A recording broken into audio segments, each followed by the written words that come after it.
para a cabeça, somente o verso brejeiro.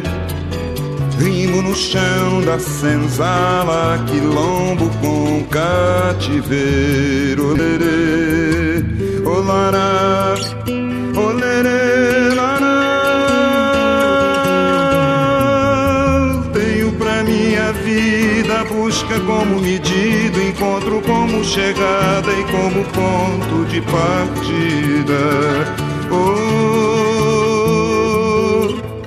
Mais importante do que ser a revolucionária com a bandeira do Partido Comunista, que defende que a ordem tal como está estabelecida deve morrer, é a mulher que diz não, isso está errado, esse homem foi assassinado, ele não foi suicidado. Eu acho que a dramaturgia do Guarnieri é uma dramaturgia que ela é esquecida e rejeitada, porque ela é colocada num patamar e num lugar e numa janelinha do teatro brasileiro, e isso na faculdade ela é colocada assim, como aquelas peças daqueles comunistas lá do Arena.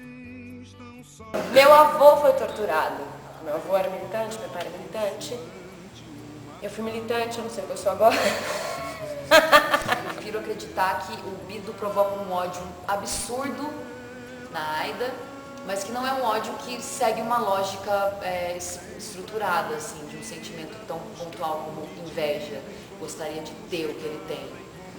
Acho que é um pouco pior do que isso, assim, é doentio. Olhando na peça, assim, a dramaturgia mesmo do Guarnieri, eu acho que o Dom Félix, ele se acha justo. Ele não se acha malvadinho, eu sou mal, eu faço torturas, não, eu mato as pessoas porque eu quero. Eu acho que não, ele faz as coisas porque ele, na concepção dele, na criação dele, ele tem que fazer. Não vai resolver nada a gente ficar brigando aqui. Eu já tentei brigar com o cara, não deu certo, eu vou recuar. Se você continuar brigando, você vai se ferrar. E o que acontece? Ela continua brigando e ela perde o filho, quase perde a vida, sei lá. O fato de não serem todos carneirinhos, e existe um ali que não é um carneirinho, desestrutura completamente toda a ordem da Aida. É uma peça que ela fura tempo e fura o espaço também. Ela atravessa esses limites geográficos e temporais.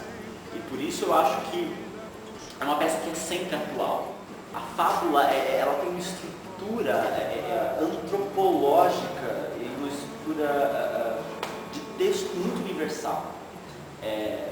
Então eu acho que montar essa peça tem um pouco esse sentido da gente mostrar que a dramaturgia do Guarnieri não uma dramaturgia de ocasião.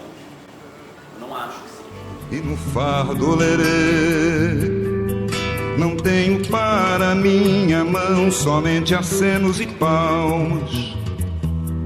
Tenho gatilhos e tambores, teclados, cordas e cabos. Olerê, olará, não tenho para o meu pé somente o rumo traçado. Tenho improviso no passo e caminho pra todo lado. Olerê, olará, olerê, lará. Tenho pra minha vida busca como medida, encontro como chegada e como ponto de partida.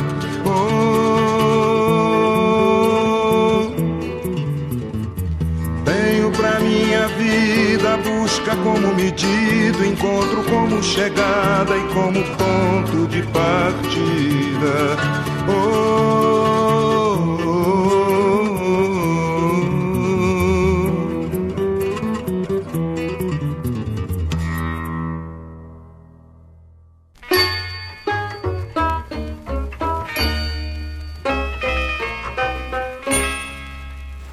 É um homem que morre. É um morto. Bido, meu filho!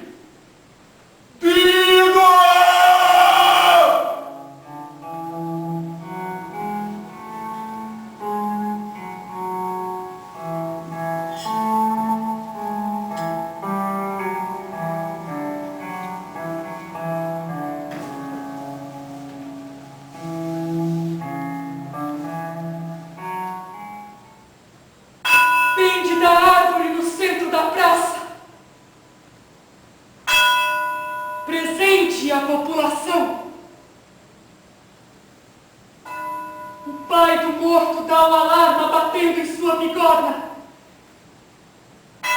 Todos aflitos, mas estáticos. A peça do Guarnieri e a dramaturgia do Teatro Novo, que não está presente nessa montagem, mas a dramaturgia do Novo, elas têm coisas muito parecidas. Em primeiro lugar, toda peça Novo, ela tem em cena a presença de um fantasma. E essa peça tem um fantasma, e é o Bido. Então, isso já aproxima muito as peças. A dramaturgia Novo se baseia em arquétipos. Nenhum personagem é um indivíduo. Todo personagem é um arquétipo, ou seja, tem a dama, tem o guerreiro, tem o pai, tem... Os personagens, eles são feitos assim. Tanto que as máscaras de cada personagem são inspiradas nos arquétipos do Novo. A máscara do velho, a máscara da mãe, a máscara do guerreiro, no caso do Dom Félix. E a máscara, por exemplo, do Dodo, é uma máscara que no No chama o mentiroso. Ser franco e verdadeiro. Dize teu nome. Franca e verdadeiramente declaro, Senhor, que não sei. Não sabes o seu próprio nome, pastor? Há tanto tempo fui batizado, e tão raras vezes depois fui chamado que me esqueci. Atendo pelo apelido que me deram, que é Dodo, que vem de Dodo, digo doido, talvez realmente doido. Onde estavas a noite passada? Franca e verdadeiramente declaro, Senhor, e humilhado, que também não sei. A minha maquiagem também é uma maquiagem inspirada Na máscara. na máscara da dama japonesa, né? Na máscara da namorada japonesa. Agora, no teu caso, ela seria o quê? Uma das únicas pessoas, talvez, que dizia a verdade, e por isso mesmo não usava uma máscara. A significação que a gente criou era que ela não mentia. Ela escondia, ela não mentia um fato, mas ela não mentia.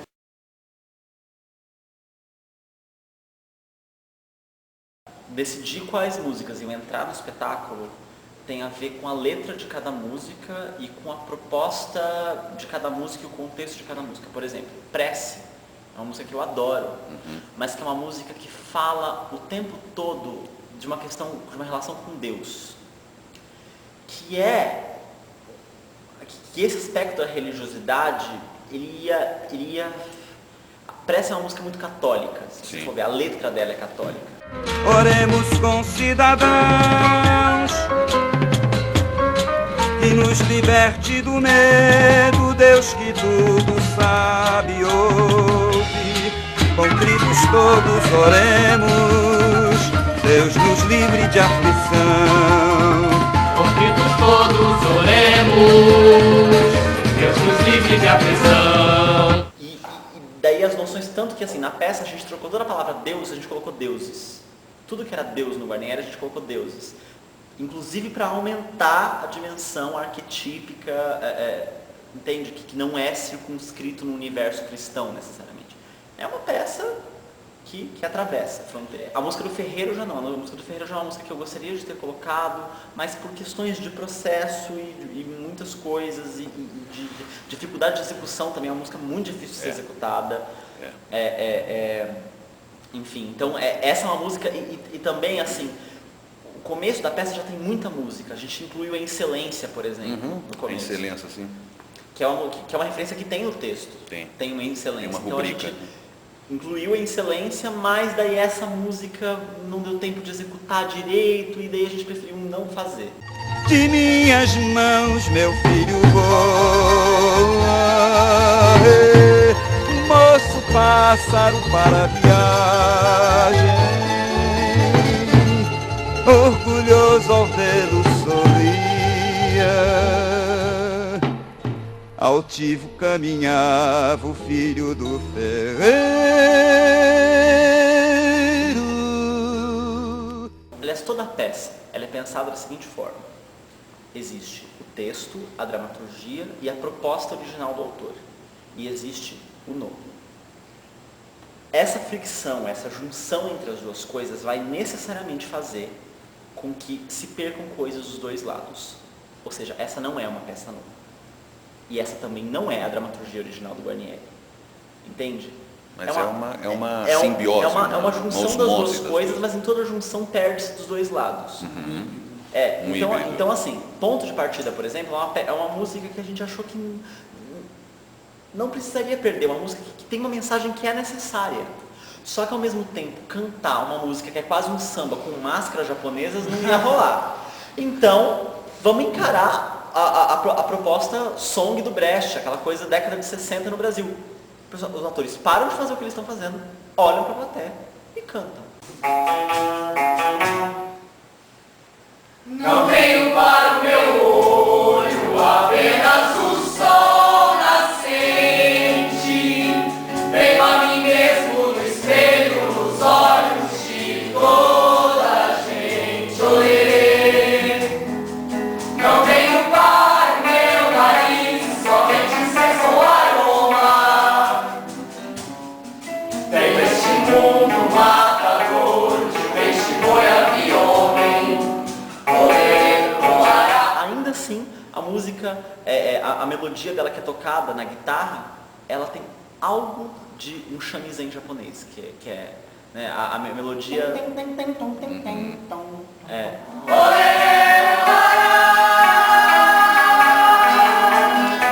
Venho pra minha vida, busca como pedido, encontro como chegada e como ponto de partida.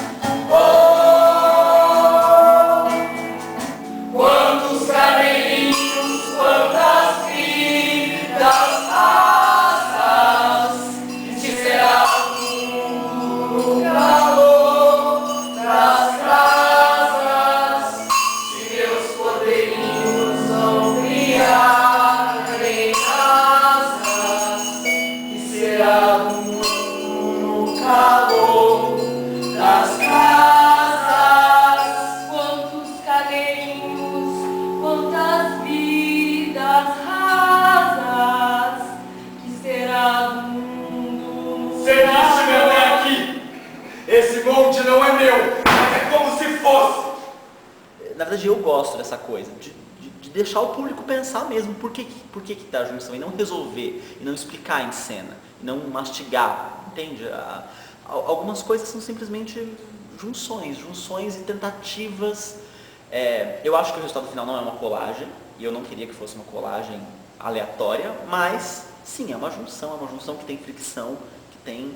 E as pessoas ficam perguntando, nossa, eles tiraram a máscara, opa, eles voltaram com a máscara. E isso você começa a se pensar, mas por que ele usa máscara? Por que ele tirou a máscara?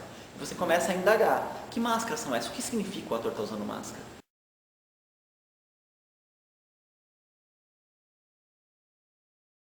Vai tudo, rompe, disserte, declara a guerra!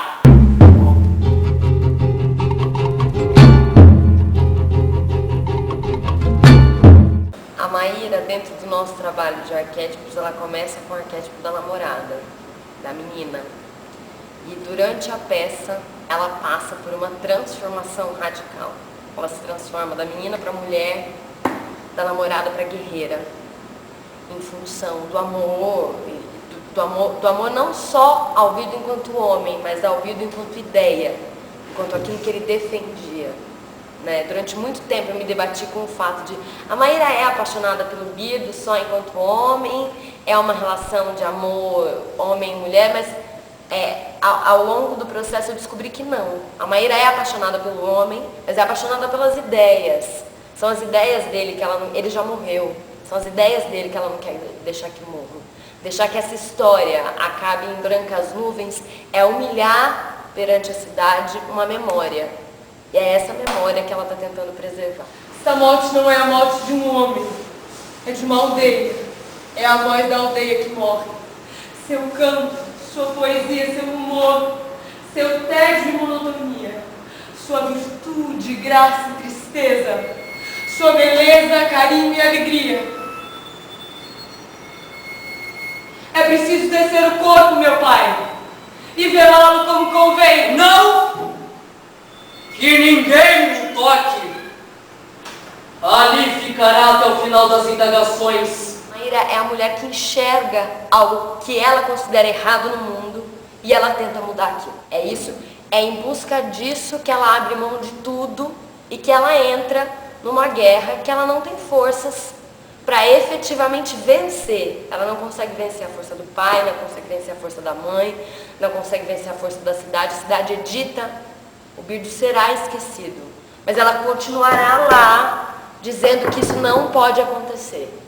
Dizendo que não, que aquilo está errado. Com horror, contemplo este morto à espera de repouso. Dói-me a dor do pai. Todos nós estamos transtornados. Senhor, mais uma vez apelo, dá-te um fim do inquérito com geral consenso. Recolhamos-nos em orações pela alma atormentada deste jovem desvario e voltemos aos nossos afazeres, que enfim prossegue a vida e muito há para ser feito. Não, meu pai, não! Penetremos até o fim em nossas torpezas, mesmo que para tanto pendam dezenas de corpos devorados pelos abutres. Conclama-nos, minha mãe, a aceitarmos os fatos como comprovados, e com sua conclamação, procure estrangular as consciências. Mas houve uma morte que não ficará sem razão. Dali não pende um homem apenas, mas todo um povo ameaçado. Se faça justiça, meu pai! Calai-vos! Não transformemos este inquérito em debate. Queremos fatos e não perorações. Que cada qual exponha seu ponto, brandindo provas, e não lágrimas ou palavras em abstratas considerações. O que faz a Maíra romper é se ver diante de uma injustiça, porque no começo da peça, eu acho que ela não acredita que os pais são corruptos como são, não acredita que os pais são capazes do que eles são. Ela acredita que aqueles homens, eles erram, mas que eles são justos em algum lugar, que eles erram tentando acertar. No começo, ela tem, na minha construção, ela tem essa inocência. Quando ela vai procurar o Dodo, ela acredita que por ser filha do Dom Félix e da Aida, se o Dodo contar a verdade para ela, ele estará protegido e ela irá junto com ele e nada irá acontecer com ele. Camponês perdido no amplo, não te encerres nessa miséria, não no cubículo do comodismo. Pensas estar só, mas estamos juntos. Amplia a nossa coragem, amplia a nossa fé e verdade. Eu vi, pastor, quando tiraste a máscara e revelaste a tua verdadeira face. Era verdade, não era visão. Sabe, menina, essa tua figura aí não cabe mais, porque eu vejo a praça. 1000 postes fincados. E lá, um pouco mais à direita, entre o ferreiro e o artesão, está o corpo mais inútil, é o de todo, contorcendo-se ainda, não de vida, mas de dor, que a dor prossegue quando a vida acaba. Pastor, me desapontas. De Birdo foste amigo, confidente.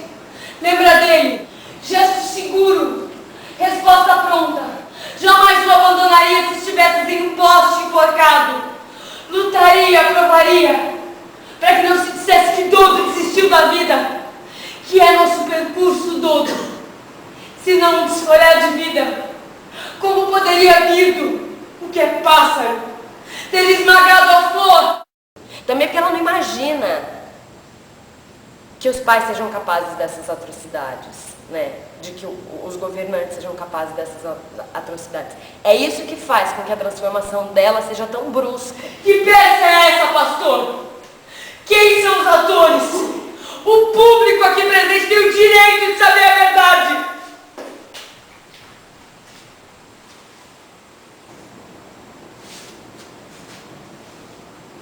Que essa verdade apareça é só o que eu quero. Vai, menino. Guarda-te. Recolhe-te. Aconselha-te com os teus pais.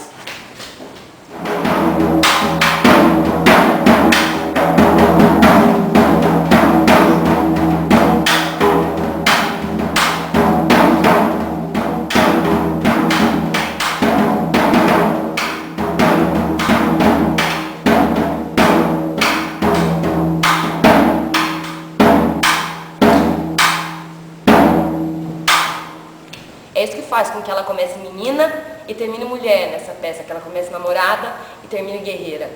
Porque o mundo, tal qual como ela acredita, se despedaça diante dela. Né? A mãe matou o homem que ela amava, que é pai do filho dela. O pai, para que esse filho não nasça, é capaz de abortá-la. Ela passa por coisas muito fortes. Você foi atrás de alguma coisa para poder montar o teu personagem, ou você só o texto foi suficiente para você? Nossa, eu fui atrás de muitas coisas. Além da tua própria alma. Muitas coisas, além de ler o texto. Meu pai faz parte de um partido comunista e tal. E eu, durante o processo, para entender as ideias do Bido, obriguei meu pai a me dar aulas de algumas coisas que eu não entendia. Por isso é que eu não defendo que a Maíra é só uma revolucionária, entendeu? Eu não sei se ela teria querido mudar a aldeia onde ela vivia, onde ela era senhora, se o Bido não tivesse morrido. Se o Bido tivesse aceitado ser o novo Félix e ela ser a nova Aida, talvez ela aceitasse essa situação. Eu não sei. É uma questão a qual eu me coloco. Será que ela ia ter querido mudar tudo se o Bido estivesse vivo? Será que em algum momento ela ia abandonar tudo? Ela era princesa dessa cidade. Ela já tem uma veia. Mas é uma história muito comum também. Ela já é Mas a subversiva. princesa se apaixonar pelo plebeu, entendeu? Será que não ia ser só isso? Será que esse plebeu não ia ser enfeitado e educado para ser governante, uma vez que o Dom Félix não teve filhos homens? E alguém precisava continuar a linhagem? Eu não sei.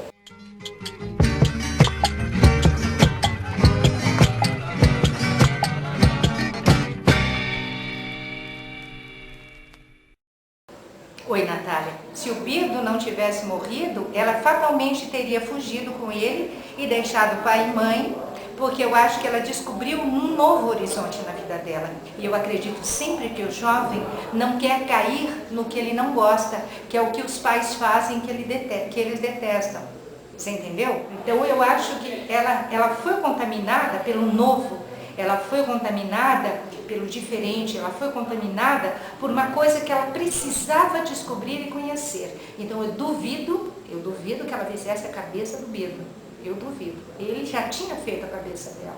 Jamais na minha cabeça, acho que nem na cabeça do Guarnieri, suscitaria a mínima possibilidade dela transformar o Bido, que tinha tanta convicção e morreu por isso, num burguês, num nobre, numa pessoa do poder que fosse autoritária. Talvez ele fosse um Chico Mendes, talvez ele fosse um Che Guevara, talvez ele fosse um Pablo Neruda, talvez ele fosse um Garcia Lorca, que foi um revolucionário e morreu por isso, na ditadura do Franco lá na Espanha. E eu acho que depois, se fosse continuar a história, depois que ela foi obrigada a fazer o aborto, eu acho que ela virou uma revolucionária pior do que ele. Aí ela virou uma revolucionária cruel até, de crucificar as pessoas que não fossem como ela, como o Mao Tse-tung acabou fazendo na China, né? Que ele era uma pessoa maravilhosa, queria ajudar todo mundo, acabou virando um ditador. Talvez ela virasse uma ditadura ao contrário, mas dentro das convicções de mudança que o Bido tinha proposto para ela. Ele tinha uma luz de esperança na vida que ela levava lá dentro do castelo, que seja, porque é muito chato ser princesa, vamos combinar. A gente está vendo a pobreza do que é essa nobreza ridícula que eles tentam fazer a cabeça da gente lá da Inglaterra, que é um negócio que, sabe, realmente nada a ver, né? Nada a ver mesmo. Eu acho que ela jamais contaminaria o Bido para isso, principalmente levando em conta as convicções políticas nossas da época e que não mudaram muito dentro da minha cabeça até hoje. É complicado, mas eu acho interessante o seu ponto de vista. Foi uma análise que eu acho muito natural do pessoal da tua geração, sabe? Então eu acho válido, só que eu não acredito que quando uma pessoa que vive num start e ela recebe uma informação diferente, que ela vê que é boa, que ela vê que amplia todo um mundo na frente dela, tem um leque de opções absurdo, ela não vai voltar para trás. Muito difícil, muito difícil. Porque só o bem-estar fisiológico, só o bem-estar de ter dinheiro, de ter o poder, de repente não significa muito para pessoas que têm um ideal ou alguma coisa a mais. Eu acho isso. O que eu sei é que ela, diante de uma injustiça tamanha, que ela tem certeza que é injusta, e da dor da perda, ela vai até as últimas consequências. E a partir deste momento, ela será uma mulher que vai até as últimas consequências sempre. Meu pai chama Ezequiel Ferreira Lima Filho, ele milita no PSTU, ele construiu junto o PT no Mato Grosso do Sul, foi expulso junto com a Convergência Socialista, que fundou o PSTU. É um militante comunista histórico, socialista histórico. Essa história também me toca. É mentira dizer que o texto não me toca sobre o viés histórico. Meu pai fez, eles não usam black tie no Mato Grosso do Sul, em uma greve. Justiça será feita, e nisso empenho o meu nome, honra e fortuna. Ele é um grande vilão da história, sabe? Só que ele não é. Só que assim, ele é um vilão tadinho também. Um vilão tapado, sabe? Ele realmente não enxerga. Não enxergar os olhos da cara, ele não enxerga os olhos da alma, assim. Ele é uma pessoa que a relação sensível com o mundo é muito obscura e passa muito pelo filtro da esposa, né? No início, lá no prédio das artes cênicas, a gente tinha um lugarzinho que o ator preparou para se aproximar com o personagem, um local em que o ator vai trabalhando a própria construção do seu personagem na frente do público. E o Dom Félix, ele tinha um altarzinho dele, escrito Dom Félix com a espada dele e tal, e tinha, na visão dele, que eu acho, assim, que eu criei uma historinha pro Dom Félix, quem seria as pessoas que ele se admirava. Primeiro era o Getúlio Vargas, e depois era o Geisel, né? Então, e lá na história dos primórdios é Napoleão. Então, tipo, criando umas raízes de pessoas que ele admirava.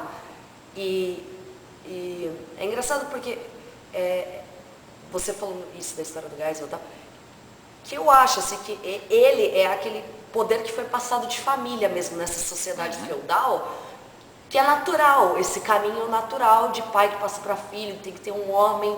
Eu acho que é natural esse esquema do poder. Não é certo, não é errado. É ele. Então, como a esposa dele fala, Aida, não sei se foi você que matou, mas se for, tudo bem. Para as coisas continuarem como estão, é preciso matar algumas pessoas para se manter a ordem. Então, eu acho que essa concepção dele é natural. Nunca te vi com tamanho cuidado em nenhuma outra questão. Nunca vos vi tão obstinado a dar a todos uma satisfação. Quero a verdade somente. Bem eu sei. Mas assim o fazendo, abrindo inquérito com tudo que se segue, se porventura fosseis vós o matador. Uma vez terminado o inquérito, teríeis interesse em confessar o fato? Ou não serviria justamente o inquérito, pelo contrário, para escondê-lo e dar como verdade um dado falso iludindo o povo? Não vos compreendo, senhor. Se matar é preciso, é melhor que se mate em silêncio. Tu me atribuis a morte deste camponês, Aida? Sim? Ou não? Se o tivesseis feito, seria por uma boa razão. Sois por nós responsável, e em nome disto podeis tomar qualquer decisão. Que essa é toda a lógica dos ditadores. É preciso que se façam sacrifícios para que o status quo se mantenha. A gente vai fazer todas essas coisas para manter a sociedade em ordem. Eles não achavam que eles estavam errados. Eles estavam imbuídos da certeza de que eles estavam certos. Que eles estavam defendendo a nação. Além disso mesmo, dele criar, de ter um senso de justiça, na peça a gente tirou, né? O Guarnieri fala de um motim lá quando o pai... Miguel Vaz. Ah, o Miguel Vaz, o Miguel Vaz, que é esse, né? As essa grandes, sombra as grandes vermelha, vitórias, né, dele contra o Miguel Vaz, etc. Então, é uma sombrinha aí, quem que é esse, né? Tá querendo fazer justiça, eu sou justiceiro. Poderia ser eu matei. Se eu matei, eu vou calar a boca Gente, aconteceu e pronto. Morreu um cara, um sujeito aí que se suicidou. Só que não foi ele. Então ele quer saber, mesmo que esse cara, porque ele diz, esse cara me atrapalha, me deixa desordenado, desestabelece a ordem, cria umas conversinhas aqui, umas musiquinhas ali, uns poeminhas, ele é um bêbado jogado na rua. Só que o Dom Félix sabe que não foi ele, só que ele não sabe que foi a esposa. Então ele quer saber quem foi o Lazarento, só que o Lazarento que me ajudou. Sabe? É o filho da puta que me ajudou. Mas como eu sei que não fui eu, então eu quero descobrir quem foi. Porque daí eu posso punir também, praça pública. E ele sabe quem é que anda fazendo coisas sem que ele saiba na cidade. Porque o Bido fazia isso. Fazia coisas sem que ele soubesse. Se ele apareceu morto e não fui eu, alguém anda fazendo coisas sem que eu saiba nesse lugar. E é preciso que eu saiba quem é esse alguém, porque esse alguém precisa ser punido. Nada nessa cidade pode acontecer sem que eu saiba. Sim. Pra ele era muito fácil matá-lo. Sabe? O Dom Félix podia ter pego a espada e matado o Birdo rapidinho. Só que isso era claro, já ia ser um burburinho. Quem mais tinha problema, a Maíra fala, na cidade do que eu? Sabe? Quem mais tinha problema na cidade que não fosse o Dom Félix e a Aida com o Birdo? Então ia ser claro. Só que eu acho que na nossa adaptação, o que mexe, desestrutura, ele não é saber que a Aida que matou.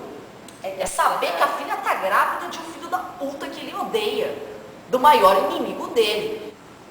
Aproxima-te, filha. Estás cada vez mais distante.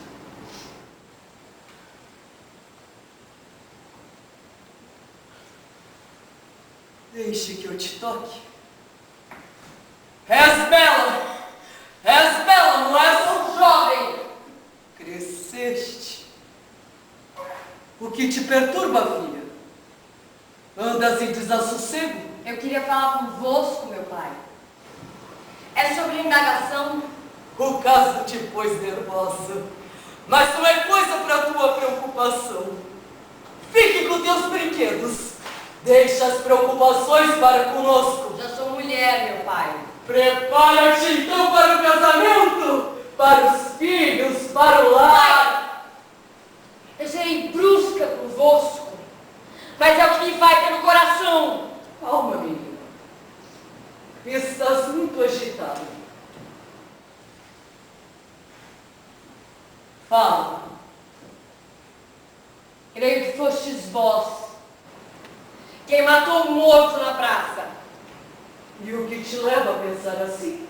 É a única explicação. E por que eu faria, menina? Por coisas que pudessem ter chegado ao vosso conhecimento. Coisas tais como? Suponhamos que um de vossos espias afirmasse que Bido era meu amante.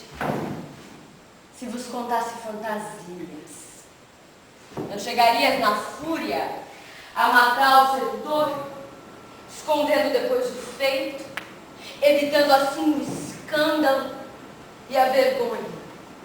Só quero entender, meu pai. Eu estou certa de que não foi meu.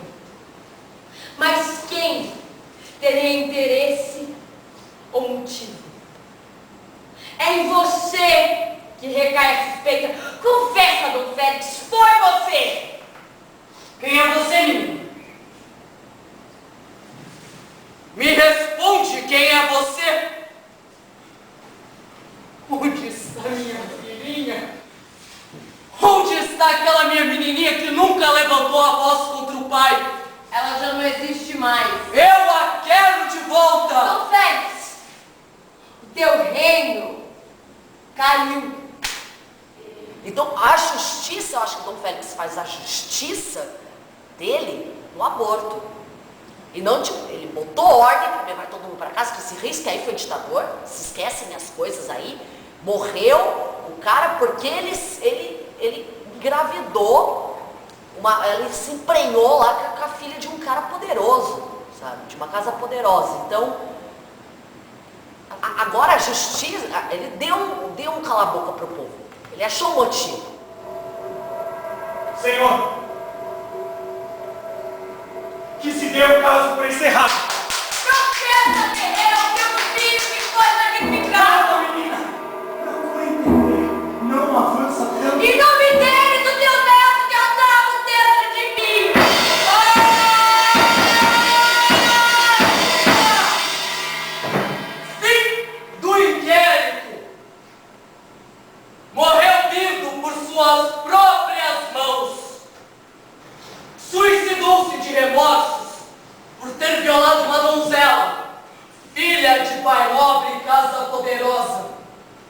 que se risque o morto da lembrança e que sobre este caso não se faça mais comentário. Por que ele se suicidou? Ele se suicidou porque ficou com remorso de ter violado uma donzela. E por saber que ia ser morto, se suicidou. Só que eu acho que daí o Dom Félix faz a justiça mesmo, em casa, a 4 paredes, cometendo um aborto.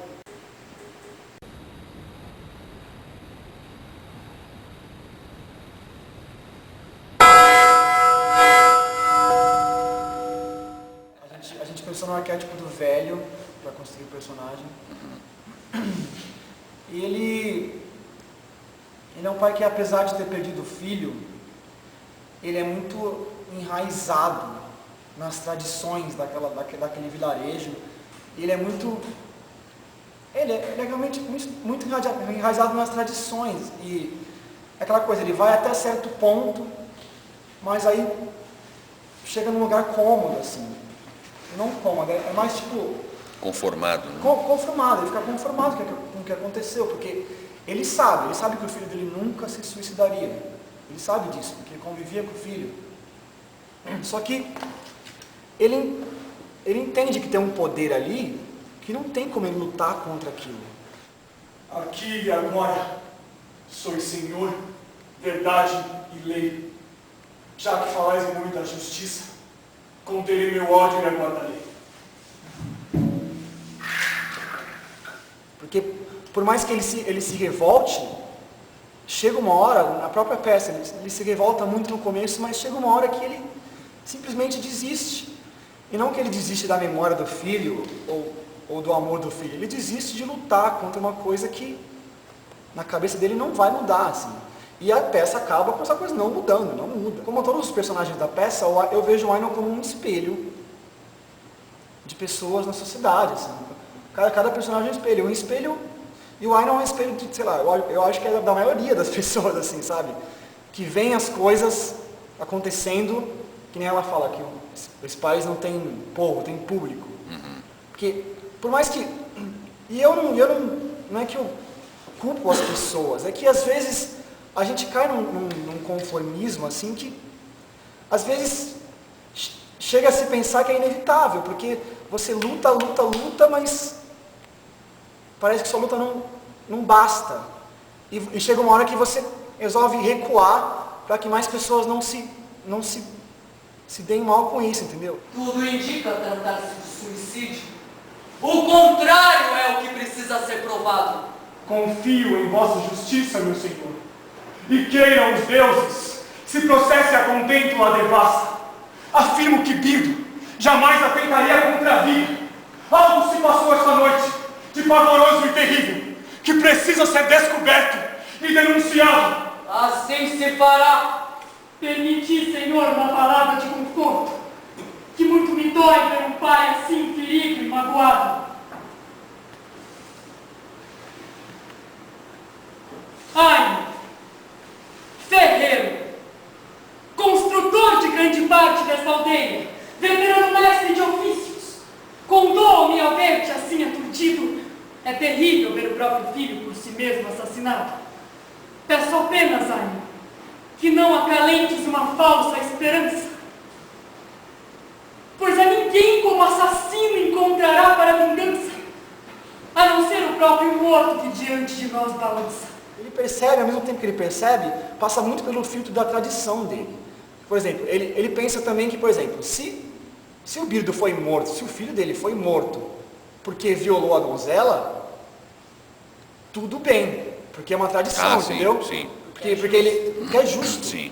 Ele tem muito essa coisa da honra. E se te dissesse que de Birdo, muito mais resta além de livro, flauta, sapato, pai ou amante, que resta um filho, que em meu ventre mexe, pontapeia e canta.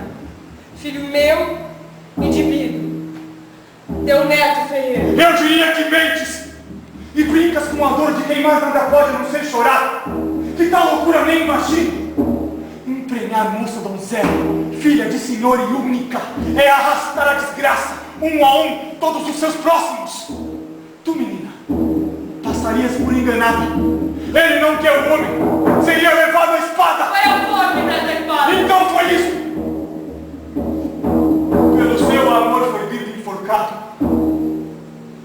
uma vingança de pai. Pois, se é assim, pelos deuses, nada reclamo. E digo que neste caso, Dom Félix foi justo e honrado. Meu pai não sabia de nada, que era segredo nosso. Mas mesmo que soubesse, por vingança, tivesse assassinado, não vejo nisso honra ou valor. Ainda assim haveria um crime a ser vingado. Não há crime em questões de honra! Não há honra quando há crime. E crime há em qualquer ser sacrificado. Enlouqueceste! De dor é possível. Reflete, cala, repensa, desmente. Dizes o que gostaria que tivesse acontecido. Mas nada existe. Confessa. Não é verdade. Não é verdade.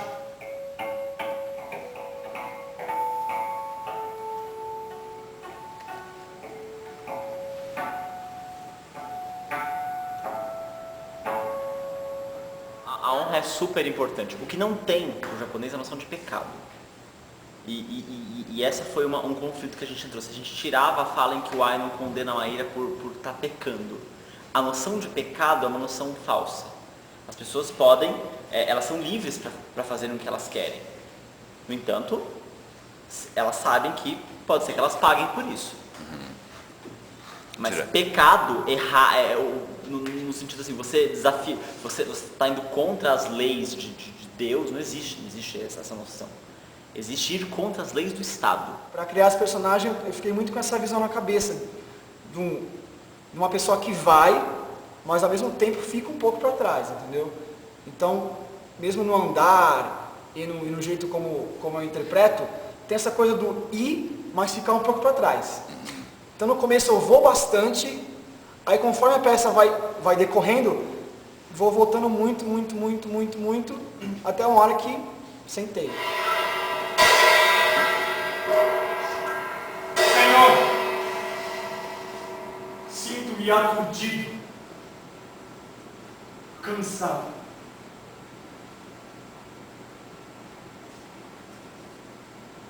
Que se dê vindo por suicidado, que já não importa. Foi somente dele a culpa, por esperar do desespero, por ver amor no estagnado, só teve culpa. Esse é o Ai, não? É um senhor que luta, mas desiste. Porque eu não culpo ele, eu não culpo as pessoas também que desistem por aí afora, mas é que ele desiste porque para ele não dá mais, assim, entendeu? É uma desistência assim que... Ele foi até o limite. Ele foi até o limite dele, assim, porque se ele for mais que isso, ele só vai sofrer mais pelo filho e vai sofrer mais por ele mesmo, assim. Então ele prefere continuar vivendo do jeitinho que ele estava e que o tempo apague isso, porque ele só pode se dar pior ainda do que já aconteceu até agora. Mas se é assim, que assim seja. Agora vai que o inquérito se adianta e cala até a hora realmente oportuna.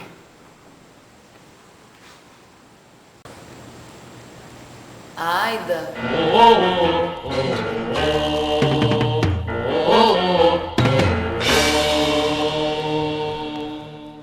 Dá-te por satisfeito, Aino. Conforma-te com a escura verdade e encerremos aqui esta indagação em nome da caridade. Pode ter esclarecido ainda, senhora. Que se me mostrem mesmo os mais tênues indícios de que esta morte não foi procurada e darei minhas mãos ao alfange. O que de inusitado se ouviu nessa última madrugada? Nada. Apenas o vento e o mais era silêncio. O caminho dela na peça, para mim, ela só ficou claro há pouco tempo atrás. Eu sempre estive muito confusa durante muito tempo com relação a ela fazer parte do arquétipo da mãe, que é aquela que protege, aquela que cuida, que acolhe. E no fim, do meio para o fim da peça, ela se revela a personificação de uma instituição falida que entra em colapso. Para mim é isso que ela significa, assim. Então esse choque entre com o mesmo personagem conter um arquétipo tão forte que é o da mãe, que carrega um peso, uma responsabilidade, uma ancestralidade muito grande, e ao mesmo tempo ela significar, a partir de um ponto da peça, um poder entrando em crise total, eu acho que é muito difícil, assim, deixar isso claro, inclusive em cena, eu acho. Nossa filha aproxima-se trazendo uma oferenda para o espírito do morto, meu senhor. É água o que ela traz no vaso de nossa família. Venha, filha. Lágrimas escorrem pelo rosto. Não digas nada. Deixa.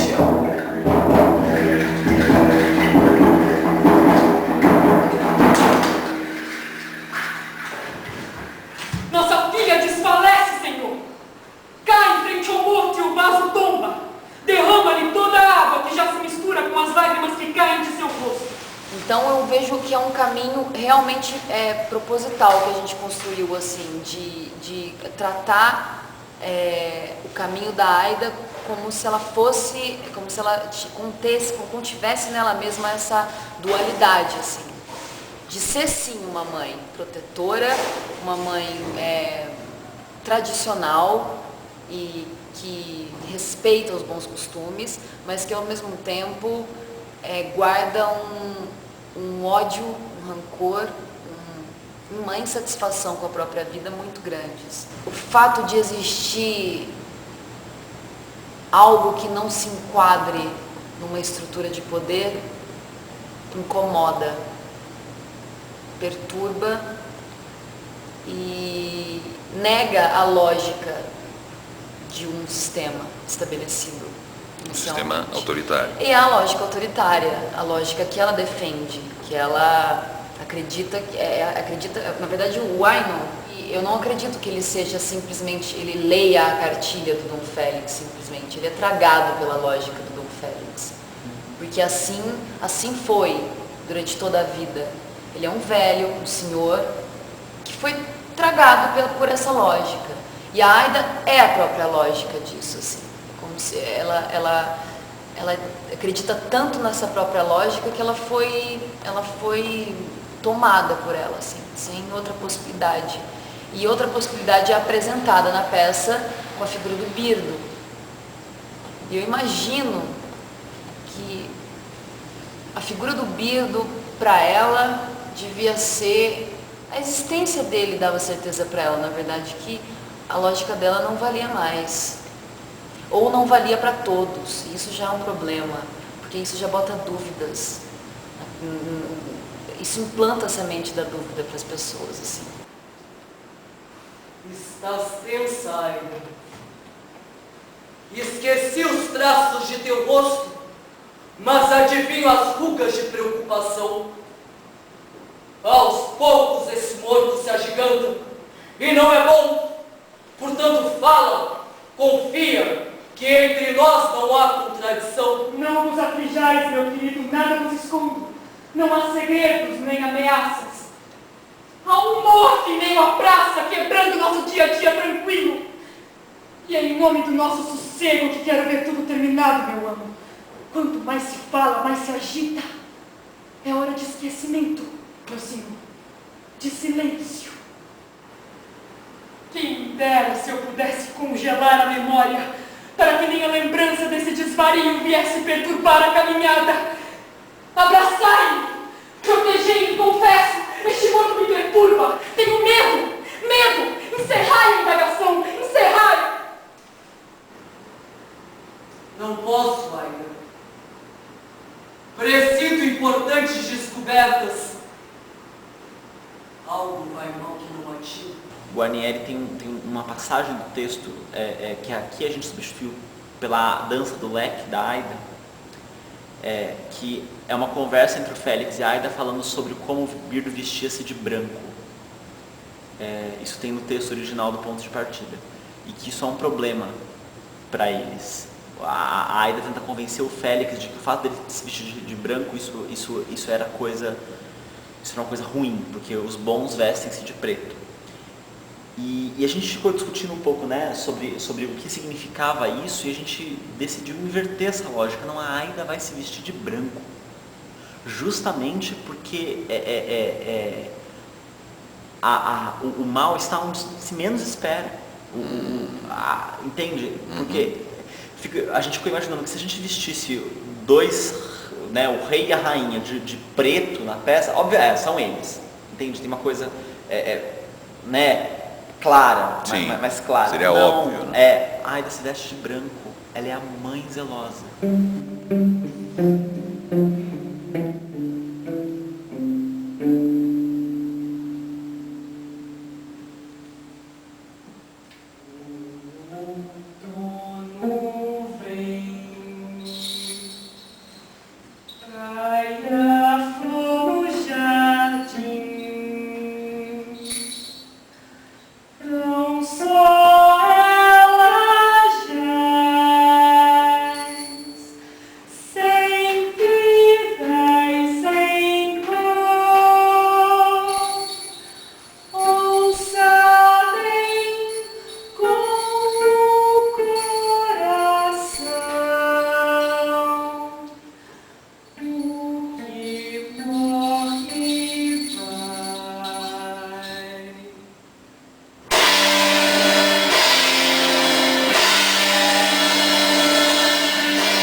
A noção dela ser claustrofóbica, ela veio com uma necessidade minha de construir a personagem mesmo.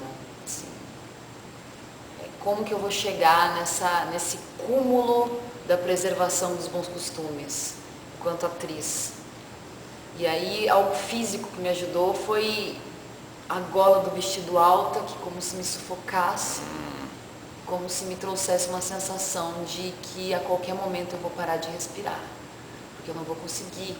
E a máscara também me traz isso, porque chega uma hora que as máscaras começam a cair na peça.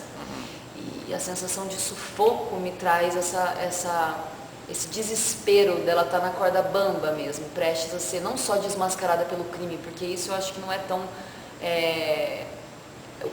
não é o que faz toda a peça entrar em colapso, não é o fato do crime ser revelado, do assassino aparecer, mas pela lógica cair por terra, pelo sistema todo que estava regendo tudo até então cair por terra.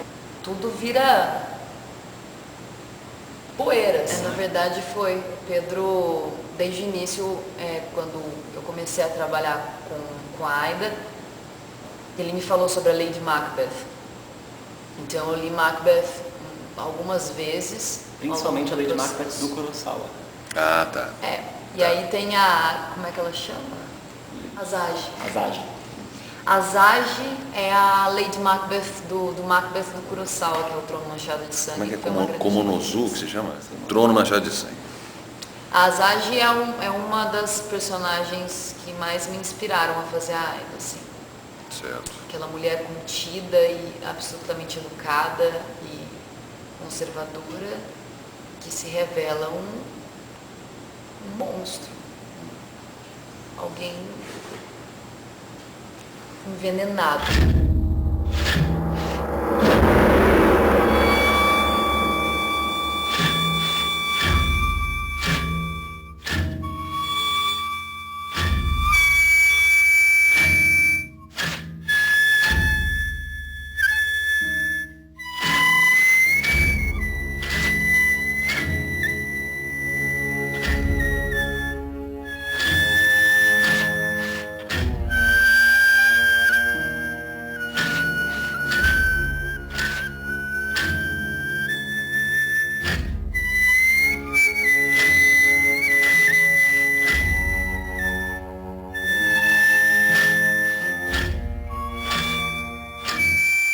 Durante a discussão com o ferreiro, ela demonstra desespero e um medo que ela não tinha demonstrado até então, apesar da violência também, mas o medo é mostrado, é visível, né, o medo dela durante a cena. Desde que Bido morreu, a aldeia não é a mesma. As pessoas murmuram, há medo em todos os rostos, porque é tu e alguns mal intencionados estimulais a desconfiança, a discórdia. Murmura-se que uma conspiração se prepara. Esta morte nos transcende, é pública e envolve algo mais que o teu desespero. Eu não posso traí-lo! Prova então que não é contigo.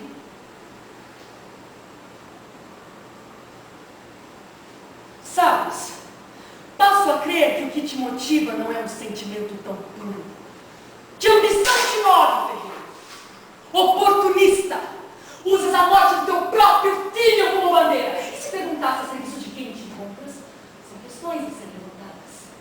Meu marido é tolerante e justo, mas jamais permitirá a mais leve insinuação de rebeldia. As pessoas querem dias serenos e os terão. Nem que para isso seja necessário exterminar os insidiosos. Para ela, o Bido tem que ser aniquilado, porque aquilo não é possível numa realidade, num mundo de ordem e progresso. Aquilo não é possível. Ela reconhece que aquilo está errado, que aquilo não pode levar uma sociedade a lugar algum. Que é por isso que ela... Está errado por quê?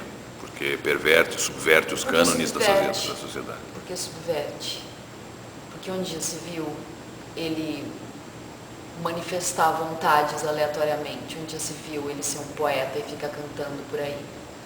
Um dia se viu uma pessoa não trabalhar todos os dias, arduamente. Ela não percebe mesmo a possibilidade de uma existência como a do Bido. Então a existência tem que acabar.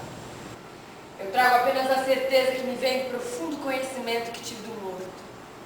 Dos planos que tinha de construir uma casa na beira do rio. De trabalhar em meio a gente pobre, pois deles era médico, era amigo, era cantor. Direi das crianças a quem o morto alfabetizava. Direi das muitas pessoas a quem o morto ajudava. E direi que dentre aqueles a quem o morto tanto incomodava, se procure a verdade dessa morte. Não trago suposições nem abstratas certezas, senhor. Trago fatos que nos desenham um perfil do morto. Quem era realmente o Brigitado? Porventura um cidadão pacato, cumpridor de seus deveres? A resposta será não. Bido foi um desequilibrado, um bêbado, um viciado. É mentira! É mentira! Como vivia o morto? Às custas dos poucos rendimentos do pai, trabalhando quando lhe apetecia, sem ocupação fixa, arando, ora construindo casas, ora forjando, ora fazendo coisa alguma, cantando, sonhando, arengando aos trabalhadores, intranquilizando, duvidando das normas, das crenças, ofendendo aos deuses, desafiando as leis. Senhores, ai dela tá mesmo tentando defender a hipótese de suicídio, ou ela acabou de enumerar as razões que ela teria para ter assassinado o Bido? Por suas próprias mãos perdeu a morte. Sua única alternativa. Pois jamais soube que alma mais conturbada e tão atritada com a vida. Loucura! Sempre agiu como louco. O Bido não era um louco. Ele era um poeta. Um poeta, ele falava da poesia que existe na vida tacanha, que a gente leva todos os dias. Poesia! Poesia! Depois, com a chegada do demônio, é como se ela se libertasse mesmo desses grilhões, sabe? É como se ela desse vazão a toda uma repulsa que ela tem com relação ao que o Birdo representa mesmo, assim. E o fato de ela, enquanto esposa de Dom Félix, não poder exercer a mesma liberdade, não ter como exercer a mesma liberdade que o Birdo exerce na vida e com as pessoas, não só por uma questão individual, por uma questão dela, porque não é possível, existe uma lógica que impera tão fortemente na Aida, que não é possível para ela compreender esse tipo de liberdade. E apesar dela sentir falta e de ela sofrer por isso, ela não vê essa possibilidade, não existe isso para ela.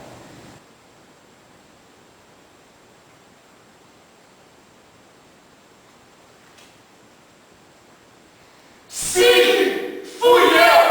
Esta tragédia é de todos nós, pois não há salvação. Somos o que passa, somos o velho e acabado, e só a força nos sustenta. Não suporto os gritos de prazer, a beleza e o canto. Mandei que o pendurassem na praça, de ódio pelo seu amor, pela sua beleza, pela sua esperança. Quiser esmagá-lo, mordê-lo até sangrar, arrancar-lhe os olhos, a língua, o sexo. Ele é vida, é sangue, é a humanidade pulsando. Sou fria e técnica, sou passado, momento final. O demônio seria ela vomitando a alma dela em cima do público, a confissão, aquela dança, sabe, o desfile dela, que parece uma execração, e é uma execração, é um desnudamento da culpa dela e de toda a podridão da alma dela. Eu acho, porque o demônio para mim não é uma dança de fúria, é uma dança de ódio, de demonstração de desprendimento assim de qualquer educação e bom costume. Ela manda tudo às favas mesmo, mas ao mesmo tempo é uma dança de muita dor também.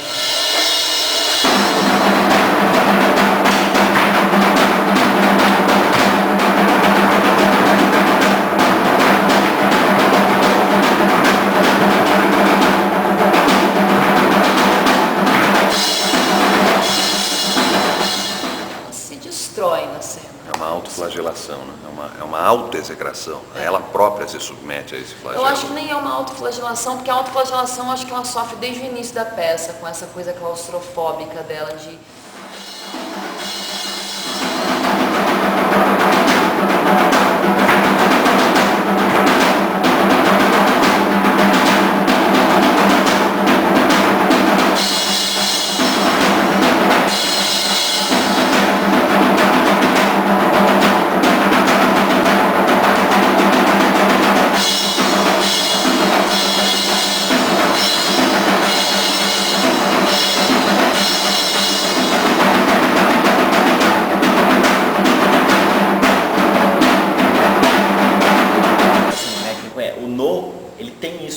Uma mulher que entra com uma máscara boa e ela tá lá fazendo as coisas e de repente sai de cena e quando entra de novo tá com a máscara do demônio. É um recurso muito antigo do teatro japonês, assim. Sim. A mulher que se revela endemoniada e é sempre a mulher. Tem isso, assim, no teatro japonês é sempre a mulher que entra com a máscara do demônio, é sempre uma mulher que se torna um demônio e a Hanya, que é o nome da máscara que ela usa, que é essa máscara desse demônio sorridente e tal, é a mulher invejosa. Tá. Que é a mulher, então ela ganha chifres, ela ganha dentes e a dança do demônio é uma dança toda virtuosa, é uma dança que não tem nada de feminina. É como se fosse um espírito mau que toma conta. Sim.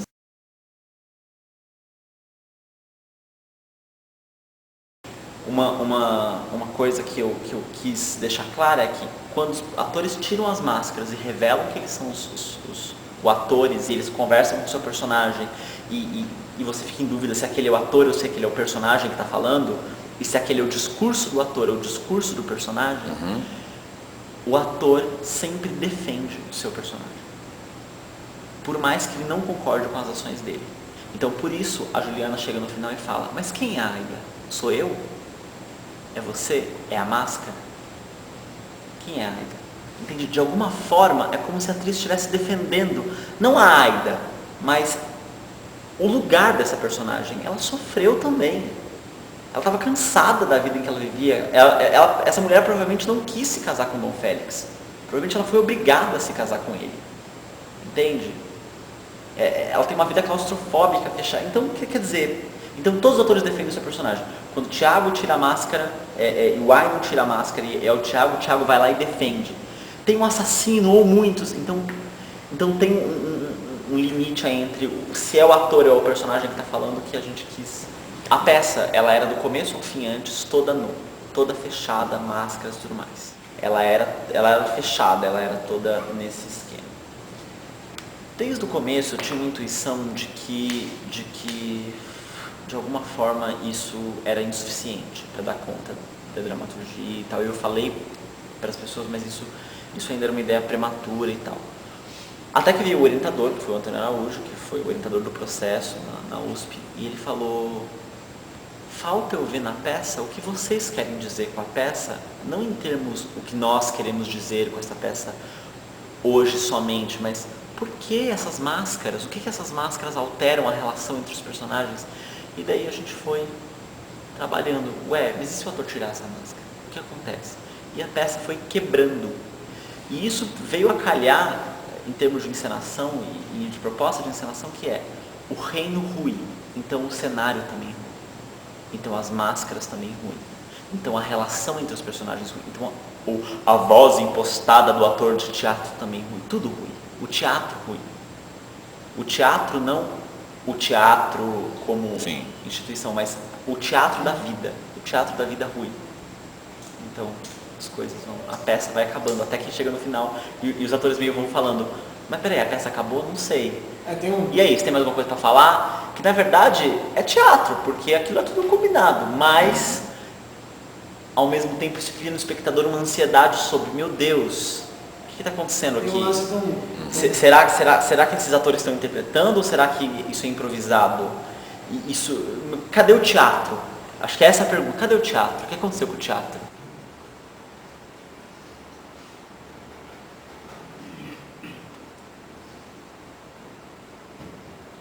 Sozinhos, meu amado.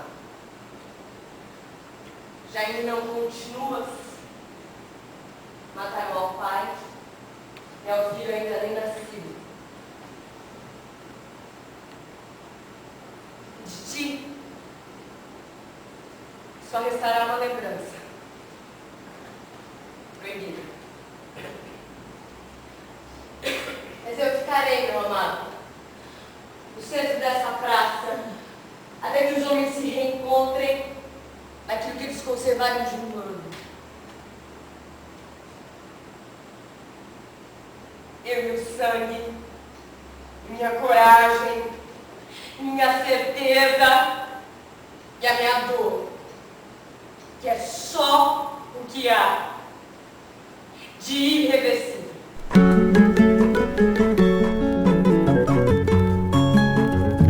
Não tenho para a cabeça somente o verso brejer. Rimo no chão da senzala, quilombo com cativeiro, olerê. Não tenho para o coração somente o ar da montanha. Tenho a planície espinheira com mãos de sangue e façanha. Não tenho para o ouvido somente o rumor do vento. Tenho gemidos e preces rompantes e contratempo, olerê, olará.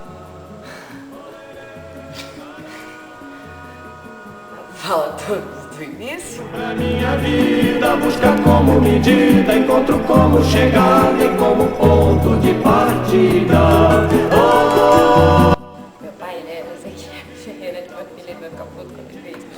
Eu não vou, isso aqui Não, pode colocar. Ponto de partida. Não tenho para o meu olho apenas um só. Pedro, tem? Tem.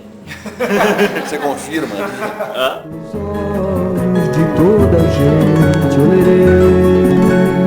Não tenho para o meu nariz somente incenso. Thiago Nogueira. Tá no programa. Tá no programa, eu já escaneei o negócio inteiro. Não tenho pra minha boca sagrados pães tão somente. Você viu que eu fiz a pesquisa? Claro, isso é uma pesquisa no Facebook, não é muito profunda, mas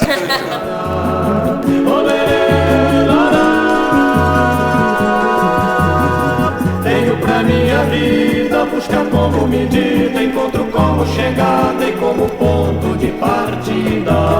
Oh, tenho pra minha vida. Agora somos todos sociais-democratas, pequenos burgueses com desvios. Mas, tenho pra minha vida buscar. Como assim? Tipo, filho da mãe. Oh, tenho pra minha vida buscar como medida, encontro como chegada e como ponto de partida.